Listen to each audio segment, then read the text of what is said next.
shadows and blacks. Kasi kasi printer dito eh. Ang pang-calibrate ko sa monitors ito. Hinahang ko siya dito. Kasi hinahang ko din yun siya dito. Kasi, pag nag-edit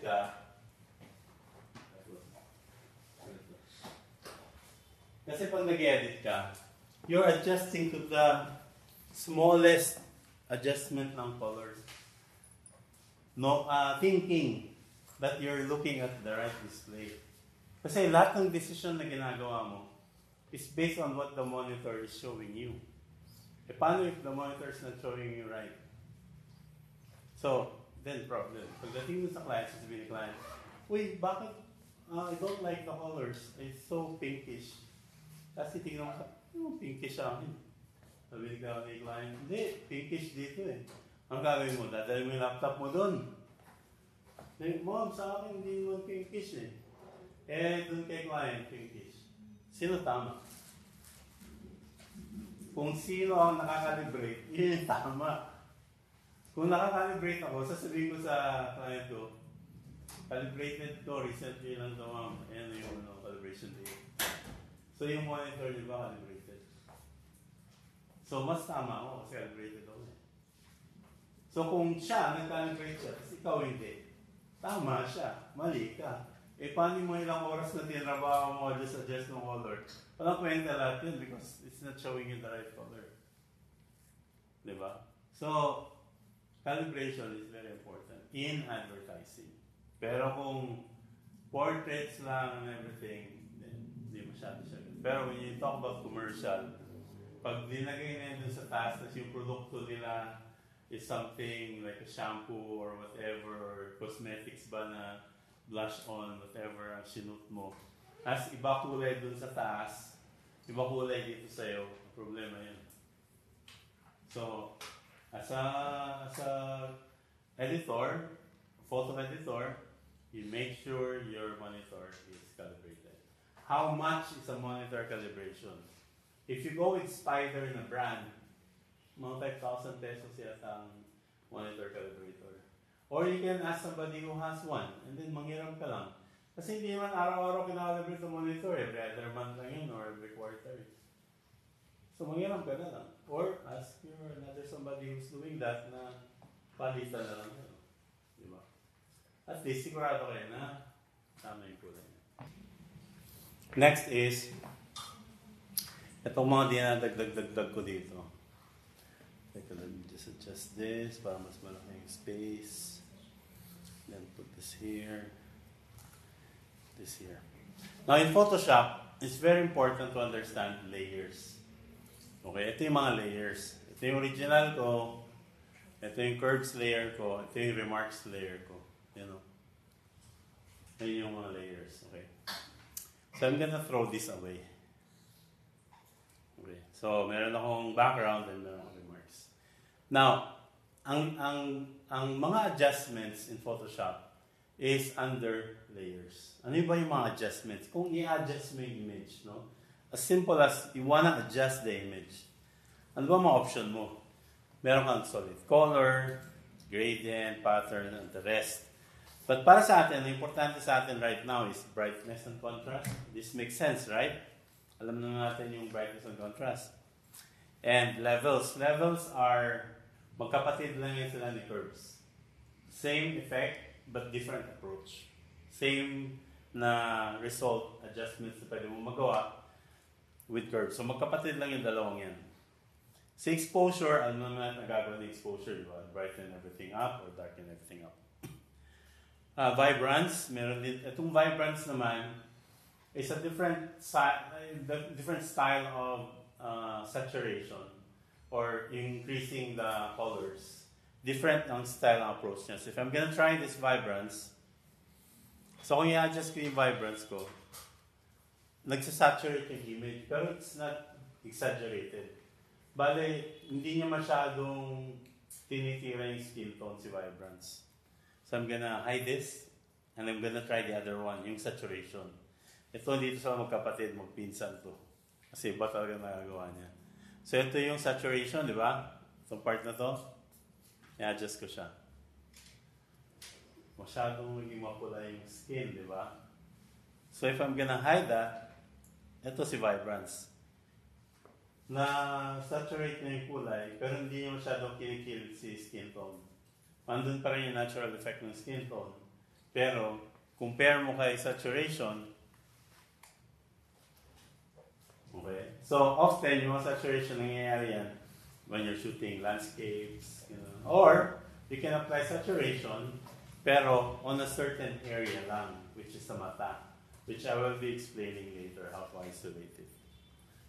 So, tago ko na to, tapon ko na pala, tapon ko na din to. So, if you want to adjust something to your image, you want to go to layers, adjustment layers, and add a certain adjustment that you want. Punta tayo, kunwari, color balance. Si color balance, ito siya, ito yan sila, yan. Ito si color balance, naintindihan natin ito, di ba? So, if you want to go, alam na rin natin yung mga zonal tones, yung mid-tone, highlights, shadows. So if I'm gonna go to the mid-tone, and then I'm gonna adjust red, this is what I get. And alam natin ito, sa curves, ganun din ito, di ba? Ang maganda lang sa kanya, makaka-decide ka, anong gusto mong tirahin? Highlights lang ba ang gusto mong tirahin ng certain adjustments? So it's more specific. Tago ko yun. But hindi natin kailangan dumating pa dyan. So it means to say that if you're editing this image under here, itong background na to, if you want to do some adjustments, pili ka lang dyan. In this case, ang mga tatrabahoin lang natin dyan is si curves and probably some level, brightness and contrast. Yan lang ang gagawin natin. No? Hindi man pwede naman to gamitin yung ibang mga part na to. Pero, very less when you're editing. When you're retouching, rather, an image. So, every time you click one, let's say curves, lalabas yan siya dyan. Ito yun. Yung curves na yan. Naka-selected. Ito, selected background, selected curves. So, pag click mo si curves na layer na ginawa mo, lalabas to. And if you want to find those RGB na channels, ito yun sila. Okay? If you wanna adjust overall, red, green, and blue, dito ka. Up and down. Okay? So, hindi siya per channel. Okay? Naintindihan niyo yung part? Okay. So, may mga dapat ba akong i-adjust sa kanya in terms of color? Para sa akin, gusto kong i-adjust itong dito na part. Gusto ko kasi this is a color, masakit sa mata ko nakikita ko siya Itong part na to, at saka itong part na to. Parang feeling ko lang, masyado siyang saturated. Malakas yung kulay niya compared sa iba.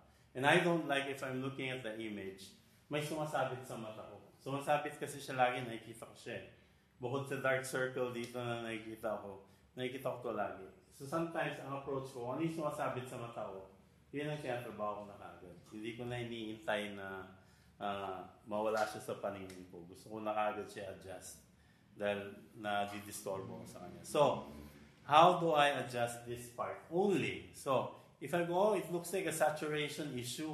So, punta ko yung saturation. Sabihin ko, siguro i-adjust ko yung saturation niya, baba ko. Ayan, gumanda na yung dito niya. Pero, affected lahat. Gusto ko na effect sana dito Tapos probably, i-change ko yung color niya, hanapin ko yung probably something like that. That's good for me. Pero, applied sa lahat. This is where masking comes in. Okay? Ang masking is a way for you to edit only a certain part of the image. Okay? Now, si masking is defined as black and white. No? Pag black yung part ng area na yun, ibig sabihin, walang adjustment mangyayari doon. Pag puti, butas yun. Meaning, makalusot yung adjustments na ginawa mo. No? So, what we want to do is, itong lahat ng image na to, gusto natin maging black yan. Para hindi makapasok yung adjustments. Tapos, yung part na gusto natin gumana yung adjustments, we want to paint it white para makalusot. Okay? So, ganito itsura niyan. So, ito yung adjustment layer, di ba? Ayan. Itong nasa left side na to. This is the adjustment na function. Ito yung saturation to, di ba? Ito yan, yan sila lahat. Di ba? Ito lang nasa kanan, yung nasa kanan na yan, ito yung mask. So, para makita nyo kung ano yung itsura niya, i-option click ko lang. So, ibig sabihin white. Lahat na yung in-adjust mo, pasok. Lahat dito, dyan, lahat, buong image, pasok. So, if I'm gonna convert this into black, hindi papasok yung mga editing. Invert ko Feel na. So, tingnan ko ano ba itsura niyan ngayon? Ano ba itsura ngayon? So, ngayon, kung i-on-off ko yung layer na yan, walang nangyayari. Kasi hindi mo makita dahil tinakpan, di ba, ng black. So, i-exaggerate natin. Wala pa rin. Balik tayo ulit sa kanya. I-invert natin siya ulit. Kaya yan, di ba? Black, di ba? Gawin natin white. Tingnan natin kung anong... Siyempre, lahat ng in-adjust natin kanina will now affect the image. Naapektuhan nga talaga siya. Kasi in-adjust ko itong max eh. Ayun. So, pag ginawa ko ito siyang black, invert, ginawa ko siyang black, wala nga effect. Kasi, dito yung black siya natin, oh. So, if I want to open up certain areas, I want to make sure that the mask is selected kasi may square na yun dyan, oh. It means I selected na yung mask. I'm gonna go to my brush. Tapos, pipiliin ko to make sure na yung brush ko is white. Yan, oh. Make sure it's white. And then I start brushing at the image, making sure na nakaselect ako sa mask. So pag brush ko to ng white, anong mangyayari? Mari-reveal yung adjustment na ginawa ko.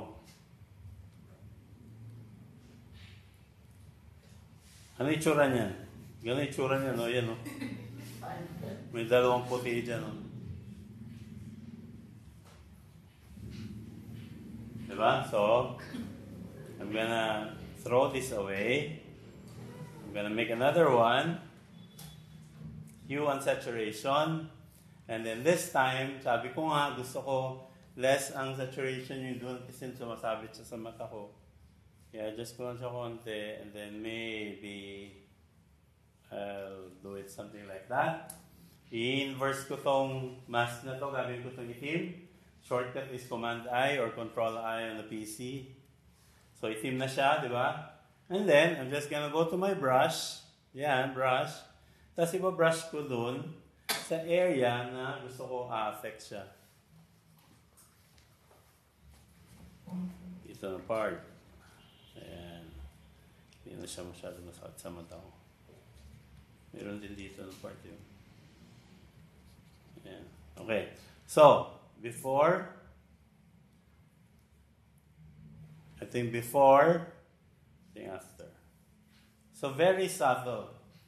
Natanggal ko na ngayon yung eyesore sa nakikita ko na dark dito na part saka overly saturated.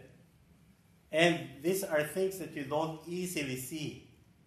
You know, napakalit na adjustment niya.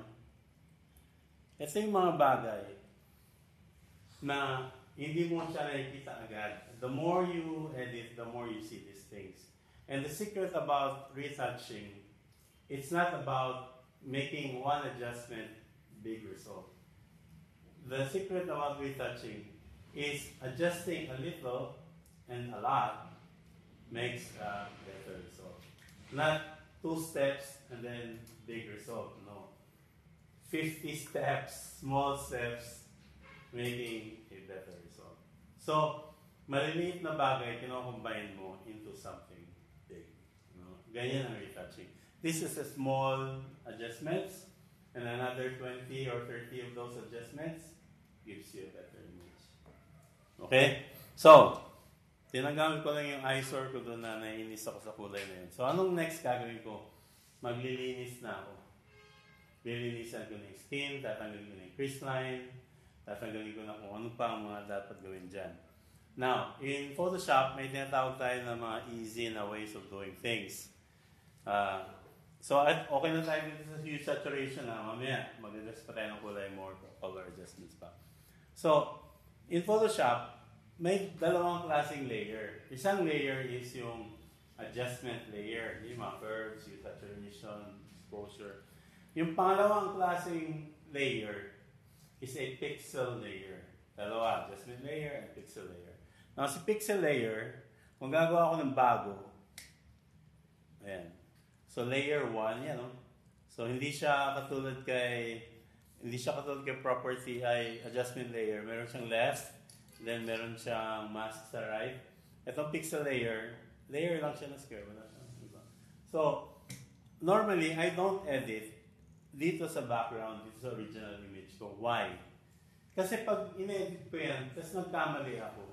Tapos later, after 2 hours of editing, ay ito ko, nagkamali pala ako, nabura ko pala siya.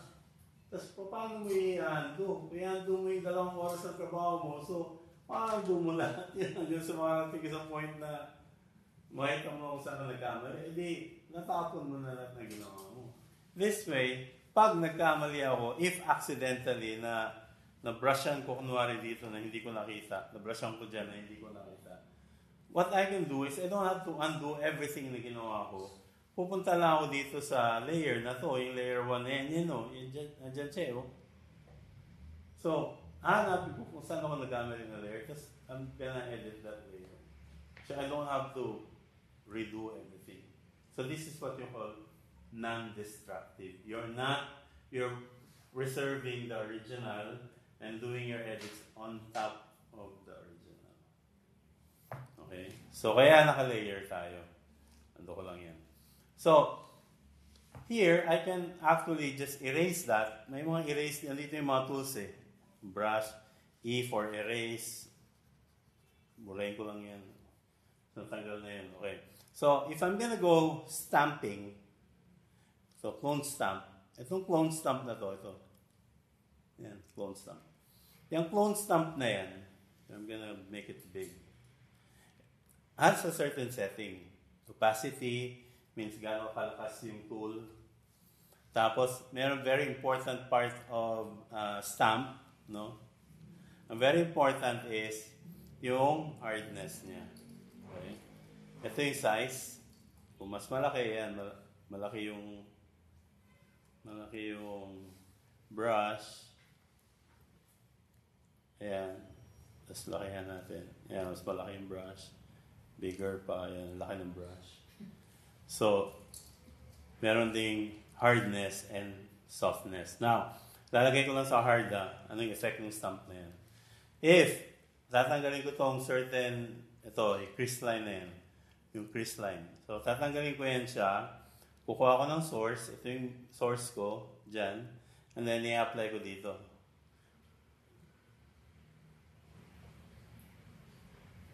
Ang pangit, di ba? Nakita mo yung parang may balat siya doon. Di ba? So, ayan do ko. And then this time, sabihin ko, hindi, baka masyadong, masyadong malakas. So, hinaan ko siya konti. So, gawin ko siya mga siguro 50% something. Tapos, source. Ito yung source niya, option.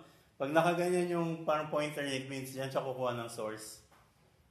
Click, and then drag again. Oh, it looks better, di ba? Mas softer yun. Pero nakikita ko pa rin, ito yung line na yan, no? Yan, no? Pangit pa rin. Okay, so ano ang best to clean? Kasi meron din yung tinatawag na healing, eh. Let me just go here and kunwari, itong mga dito ng mga parts, tatanggalin ko yan. Pwede ko rin siya trabahoin using healing. There's a spot healing tool, which nung kapanahon ko dati, stamp lang naman yun, wala namang healing.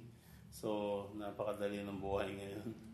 So, pwede ko siya just i-click that, drag, click it, and then matatanggal yan siya. You know? So I'm just gonna work dito sa wrinkles niya. So, dilitan ko lang.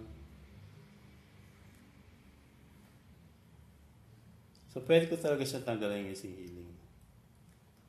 Ayan. Hindi siya perfect, but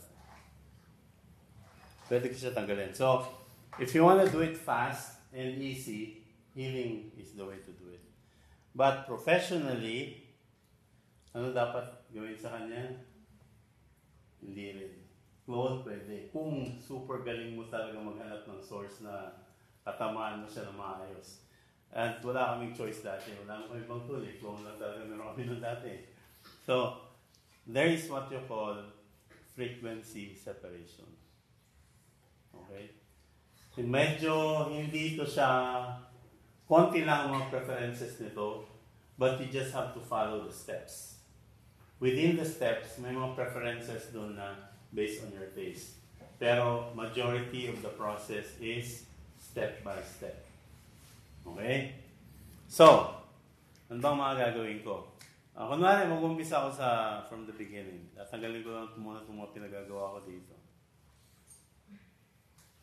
Tanggalin ko lang muna yung mga yun.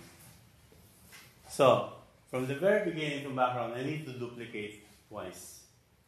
So, the shortcut is Command J, or you can always right-click and duplicate. So, dalawa na. I have 2 duplicates. They're all the same. So, itong nasa taas, tatawagin ko ito siyang high frequency. High frequency. Tapos itong nasa baba, tatawagin ko siyang low frequency. So, high frequency at saka low frequency. Dinabel ko lang yan. Wala pa akong ginagawa dyan. Pinangalanan ko lang yung mga yan. So, high frequency, low frequency. This is the first step. Second step is, you need to adjust the low frequency. So, hide mo muna. Huwag mong kalimutan i-hide kasi dito nagkakamali lagi.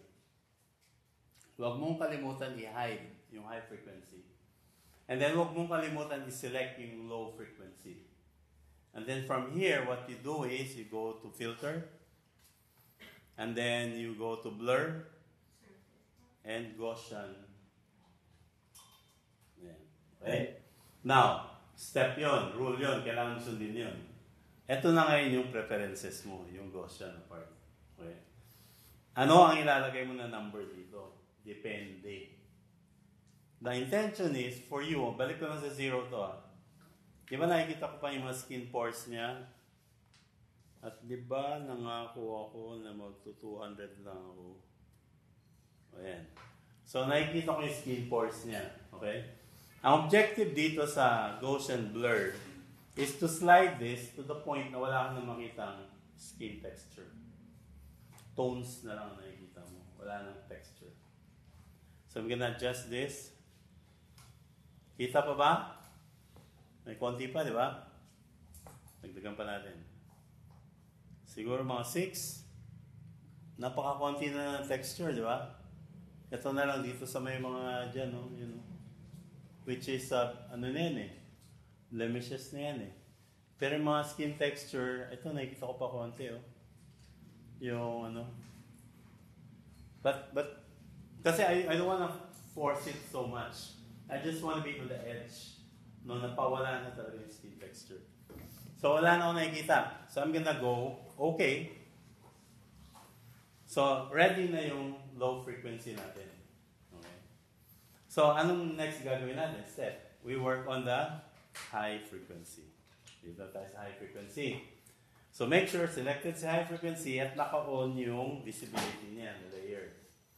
Anong gagawin natin dito kay high frequency? Pupunta tayo. Step 2. Hindi na to preferences.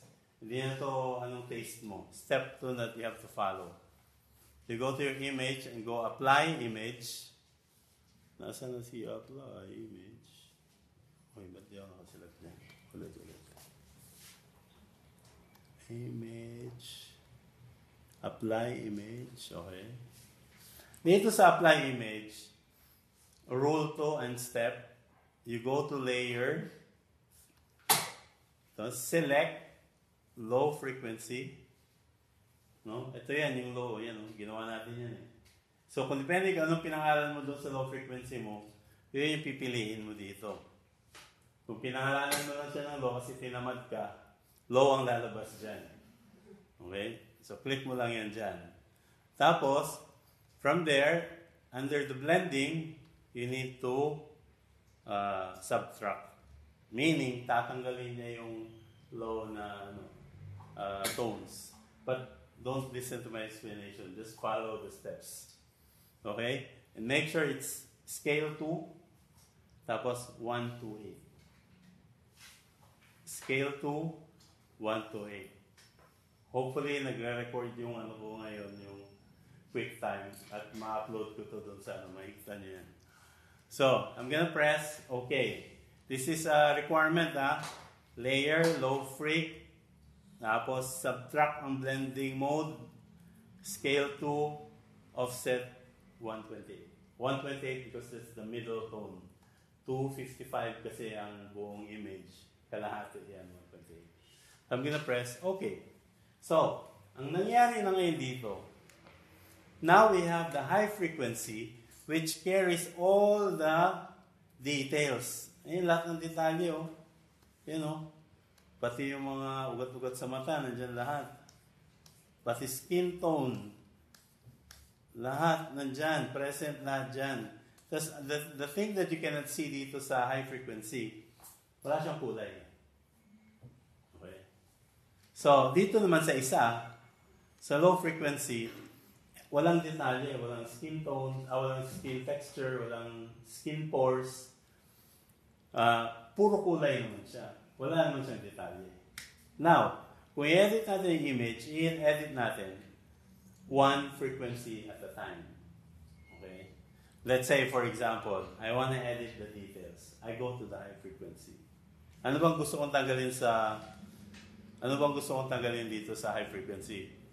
Ito, di ba yung tinatanggal ko kanina? Di ba? Tapos, ano ba mga gusto? Ito, dito, yung crease line dyan, no? Yan, no? Gusto kong tanggalin yan. No? Marami akong gustong ayusin dyan. Ito, mga dito na part, yung mga sa skin, mga skin pores na medyo may problema. I-adjust ko yan. Okay? So, to do that, I need to use my clone stamp. And ang setting ng clone stamp ko, I need to make sure it's hard. Kasi wala naman akong kulay na iniiwasan dito eh. Gusto ko yung source ng clone stamp ko, di ba detalyado siya? Gusto ko yung i-transfer niya dun sa bago, detalyado din.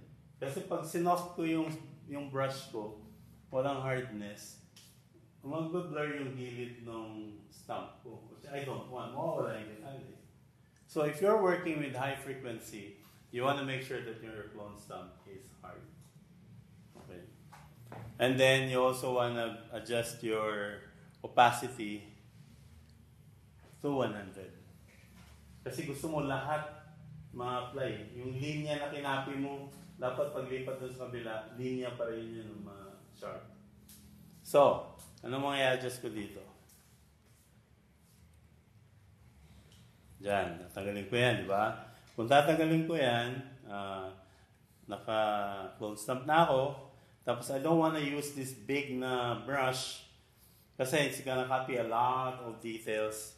So, kung anong sukat lang ng gusto kong tanggalin, yun yung probably size ng brush na gagamitin ko. In this case, ito yung size ng brush para sa akin worth it. Okay. Now, source, at dito ako kukuha sa baba, tapos tatanggalin ko yan. Yan. So, dito ako kukuha, click, and then ito tatanggalin ko. Tatanggalin ko siya, there. There. So, tanggal na, di ba? Parang natural lang siya na skin pores. Ito, tatanggalin ko din to. And hindi ako nag-worry about mas darker ba dyan or mas lighter ba dyan. Wala namang lighter, darker dito sa high frequency. So, hindi ako worried na nakakopy ko yung dark skin, na-apply ko dun sa light skin. or nakaka-copy yung light skin, na-apply ko dun sa dark skin. So, kanina napaka-obvious, di ba? Yung nalagyan ko yung dark, laki ng difference agad. So, this way, wala akong iniisip na kulay. Detalye lang iniisip ko. Yan. Tapos, mamaya may papakita akong nangyayari dyan na hindi ko gusto. May nangyayari dyan na hindi maganda eh. If you notice, you see that pattern over there? Fake, diba? So, gagawin ko, guguluhin ko lang yan. Kukuha ko dito, lalagay ko dyan. Tapos kukuha ko dito sa kabila. Para sporadically, magmukha lang siya natural. Wala na yung pattern, di ba? So, bantayan nyo lang yung pattern na nakikreate when you're using clone stamp. So, just ito. Next, ito naman. Ang style ko naman is, binabrush ko downwards. Kasi iniiwasan ko yung mga pilikmata eh. Baka mabawasan patuloy. Konti na nga lang. So, ito pwede ko na sideways. Kasi wala namang pilikmata dyan na part. And then, it's creating that pattern again, no? I don't like that pattern over there. Okay, this ito naman. And the reason I'm using pen, kasi mas madali mag-stroke eh. Kung mouse kasi yan, angat pa hindi ko makagawa ng tamang side na. So, depende sa stroke na kamay mo. Mas maganda ang pen when I'm editing. Kaya, lumalabas lang to pag nag-edit ako. Pero pag regular na other things ginagawa ko, hindi ako magamit ng tablet. Only when I'm editing. Kasi yung stroke, parang nagsusulat eh. Mas madali siya tignan. So, may nakita ba kayong pattern pa? Ito parang may nakita akong pattern dito. Ano pa ba? May nakita pa ba na ano? Ito parang medyo mayroong pattern ako nakita. Dito banda. There. So, kung natanggal ko naman na ngayon dyan, let's see kung anong itsura niyan dun sa low frequency. I'm gonna hide this. Ito yung sa low. Select that low frequency. May nakikita pa ba ako dyan? Oh, yung dark circle. Hindi kasi nakikita yan dun sa high frequency kasi high frequency details lang eh. Walang color. So here, ang mga tinitignan ko dito is I'm seeing this dark circle. Ito yung dark circle na yan eh. Yan o. Dito yan eh. Ito yung pinapatay mo using concealer, di ba? Tapos hindi mo napapatay, hindi mo nakita na naiwan pa palang dark circle zone. So, minsan kakapalan mo na dito, dyan sa dark circle na yan, paikot. Hindi pa rin natatanggal. Sabi mo sa model, huwag kasi nagpupuyat lagi. Ang hirap tanggalin ng dark circle na yan. So, nakita ko yung dark circle dyan. Tapos dito sa may wrinkles banda, wala na naman ako siguro i-lighten ko lang yung part na to. Kasi parang nakikita ko, I'm not looking at details anymore. I'm looking at tonals, tonal colors. So, tanggalin ko muna si dark circle dito. So, what I'll do this time, I'm still gonna use si clone stamp. But this time, I want to make sure na wala na akong hardness. Kasi soft lahat dito eh. If you introduce hardness dito na masisira. So, dapat wala siyang hardness. Okay? Tapos, siguro mag-umpisa